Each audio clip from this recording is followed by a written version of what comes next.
What are we talking about when we say beer? We're talking about probably the oldest known variation of fermented beverage. It's the most consumed beverage in the world every single year, behind tea and water. Today, real beer is brewed all over our amazing country.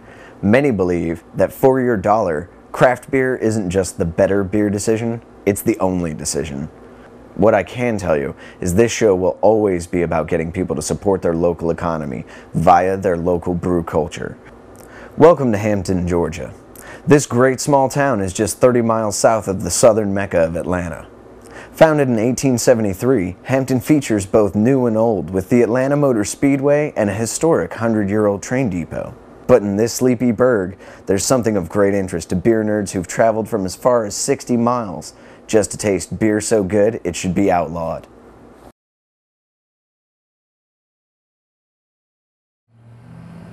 Hey everybody, welcome to Brewd, There-Drankthat, a show that's going to help you with your love for craft beer. Now each week on Brewd, There-Drankthat, we're going to introduce you to one style of beer and one particular beer from a craft brewery you've probably never heard of, some you may already know and love. So why don't we head inside and see what Glenn's got brewing. Hey, man. Welcome to Jailhouse Brewing. Thank you. Come on in. Well, Glenn, I'm really glad you had us in today, man. Appreciate you coming. Thank you. Thank you so much. For the viewers at home, this is Glenn Golden. He's the owner and mastermind, master brewer behind the Jailhouse Brewery here in Hampton, Georgia. Now, as a man of such skill, he's chosen one of his delicious beers for us to study today. Which one did you choose, Glenn? I went with the Breakout Stout. It's an American-style stout. A little bit aggressive in the alcohol content, so it's about 7.8% alcohol. American-style stouts, as opposed to an Irish stout, they're going to be a little bit more roasty. They're also going to be a little more hop aggressive, which is typical of that style. We Americans like to crank the hops up a little bit sometimes. So we did that with this beer. So it will have a little bit of a lingering bitterness from a Chinook hop. Okay. It's also going to complement actually pretty well with that roast character. It has a nice chocolate nose. It's actually one of my favorite attributes of the beer is the nose of it. It kind of reminds me of a chocolate malt. It's really pretty interesting. It's going to be similar to like a Guinness then for our folks at home, is that right? No, it's actually brewed as a lager. Okay. So contrary to what most people think, Guinness is actually a very light beer. Yeah. Especially when you're talking calories. It's a very low calorie beer. If you want a dark beer that is a low calorie beer, it's a great option for you. Our beer is, like I said, it's an American style. The Guinness is an Irish. So the characters are definitely more robust in our beer than you would classify in the Irish style. Well, thank you for telling us a little bit about our beer. Why don't we hit the brewery and see what you got going on? Sounds great. Oh, nice. Very nice. So this is where we make beer. In about 1,500 square feet. So now that we're in the inner sanctum of your brewery, thought we'd take a second out to tell our viewers a little bit about the history of the stout. The stout originally started out as a porter, believe it or not, and the term stout was used as an adjective to describe the amount of alcohol or the strength of the flavor in the beer. Some of these pack a pretty mean punch. However, shortly after Guinness releases its stout porter, around 1820 or so, the word porter is dropped altogether, and all of a sudden we're left with just the stout. A few years after that, unfortunately, the oncoming World War is going to make these great beers just a distant memory to the English. Tell us a little bit about your stout and the malts you use. Well, again, we talked about the American style of our stout. So when we're talking about malt, our stout actually finishes pretty dry when it comes to the malt overall profile. But what is featured are going to be those coffee and roast flavors. So just to give you a visual example of what a stout recipe may look like in grain, this would be it. Of course, it's all malted barley. And these are the ratios that you would see as well. So the lower portion here is where we get all of our fermentable sugars from. Nice. and a little bit of texture from the rolled oats here. And I say oats, it's actually rolled barley, so it just looks like oats. Okay. On top here we have caramel malt. Caramel malt acts as a malt builder, a little bit of a sweetener. It stays behind as residual sweetness in the beer. That helps offset alcohol, helps balance the beer, also helps offset bitterness from hops. So in the case of this beer, we talked about it being a pretty hop aggressive beer, so the caramel malt plays a role in balancing that. Right through the middle here you see the dark grains. These are going to be roasted barley and chocolate malt. We talked about the chocolate nose or aroma that comes from the breakout stout. Purely from malt. We don't use any chocolate in the beer. And it's really quite amazing how much you get from the malt as opposed to having to add some sort of intensifying agent for that chocolate. The roasted barley, again, coffee flavors, toast flavors, and things like that. Real quickly, one of the best ways that I know of to think about malt and grain is bread. Okay. So if you're looking at a bread that's lightly toasted, it's going to be a little bit sweet, not overly roasty or any of those sort of characters. You lightly toast it, and same can be said for these lighter grains. But when you move into, say, the caramel malt, say you give a medium toast to your morning breakfast, and it's going to be a little more sweeter. It's going to have a little more texture, a little more of those caramelizations. Go ahead and burn it, where you're going to have to scrape it off with a knife, That's what you're getting out of this. Now, flavor-wise, you don't really want that on your bread, but in your beer, it comes across in a nice, subtle addition. That's one of my favorites. I find in some instances it almost adds a, like you said, a bready or a biscuity kind of flavor, and it makes a lot of beers really approachable. I hear my friends joke a lot about stouts and say it's the beer that eats like a meal, which is something I actually love. So now that we know a bit about our featured style of beer and our featured ingredient in that beer, why don't we find out what we got going on here? What do we have here, Glenn? So this is a fermenter. It's a 15-barrel fermenter, so it'll hold up to about 465 gallons of product. It does leave a little bit of headspace for yeast fermentation and things like that going on. So right now this one's full of our stout beer, our breakout stout, and I can actually show you the difference between what fermenting beer looks like versus a finished product. We'll pull some out of here. Yeah, that sounds great. So you can see.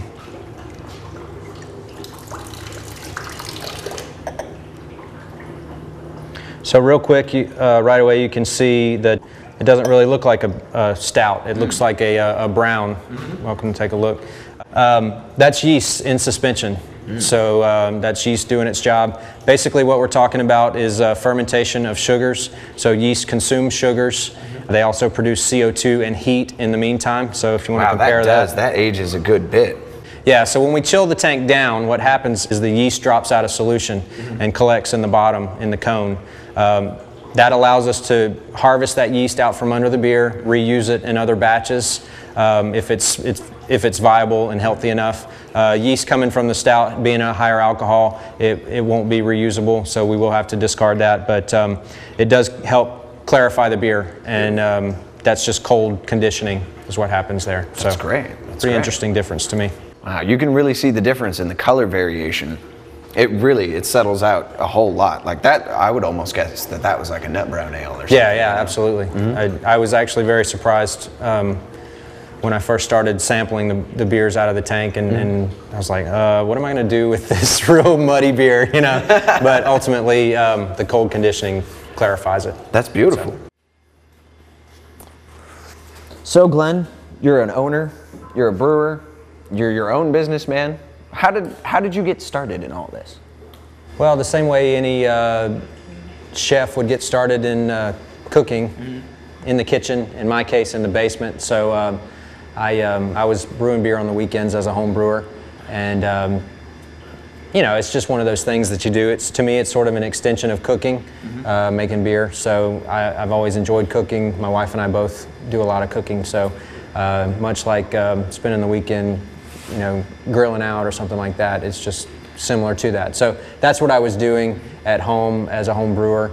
And I do come from an entrepreneurial background, family-wise. So I always try and figure out a way to make a business out of something I enjoy doing. And this one just seemed to work out. How long did you homebrew before you even gave like remote thought to becoming the professional? I started homebrewing probably in 2002. Wow. Okay. So my nature is as soon as I latch onto something that I enjoy, I'm like, well, how can I make a business out of this, you know? So I would say almost immediately the wheel started turning. But this is a very expensive thing to get into from the get-go. Mm-hmm. So a couple of things fell into place for me. Number one, this equipment came from an old brew pub that was here in our same area. So it was affordable and easy to come by. Doesn't normally happen when you set out to start a brewery. You typically are going to have to piecemeal it together, or you're going to have to order a whole brand new system, something like that. So it gets very expensive.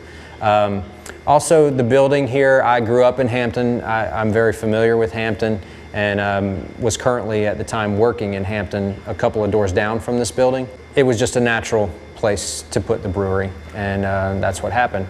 We actually didn't know that it was the old city jail when we bought the building, so we found that out later after the fact, and the obvious name came about. So the building itself was a multi-use facility. This would have been back in the 40s.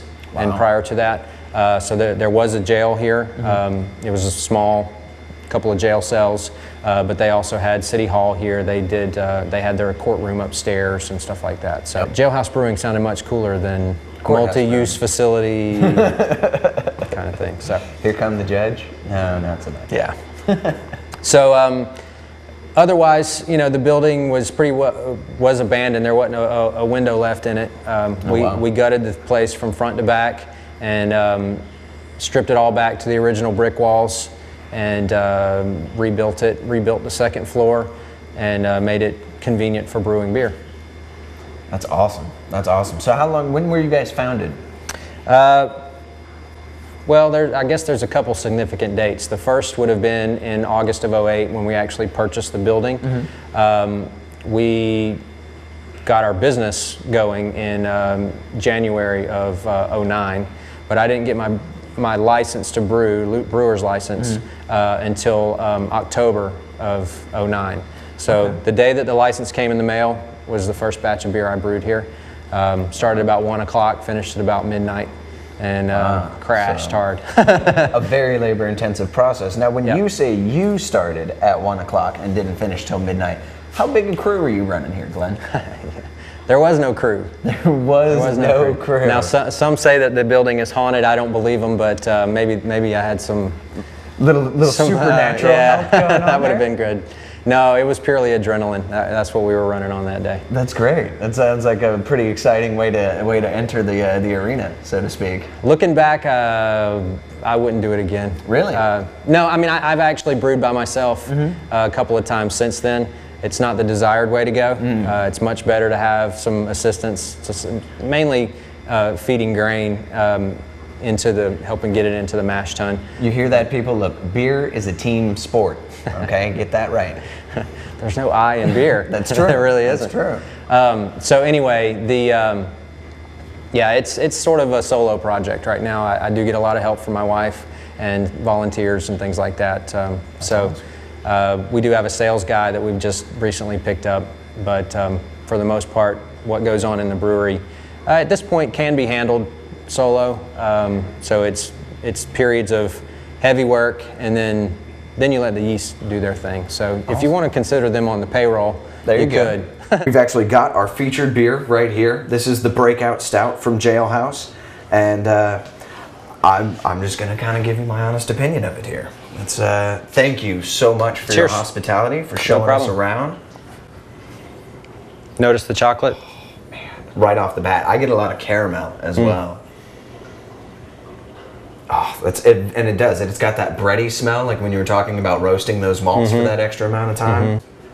I think that's one of the things that we always talk about with people that are not accustomed to drinking darker beers, or they say they don't like darker beers or whatever. Say, okay, just give it a smell. You know, if that doesn't invite you in, then maybe you're right, you don't like that kind of thing. But think of coffee, think of chocolate, don't think of beer. We want you guys to know that beer isn't something you just have to sit around and drink by itself. It's made to be paired with things that help you enjoy life. Well, Glenn, man, thank you so much for having us out here to see what it is that you do, man. Appreciate y'all coming. Thanks Enjoyed so much. You folks, make sure you get out here to Jailhouse Wednesdays, 5 to 7, Saturdays, 2 to 6. You know, Jailhouse makes some awesome, awesome beer. Have a good one, man. I'm coming back to check out that new wheat. Cool. Hope you will. Take it easy. Man. Have a good one. So folks, this is Jailhouse Brewery. This is the brewmaster who rules Hampton. You guys can find Jailhouse Brewing behind bars. They make some awesome craft beer. Make sure you check them out. Until next time, for Brewed There, Drank That, I'm Glenn Gresham, and brew something stout in your life.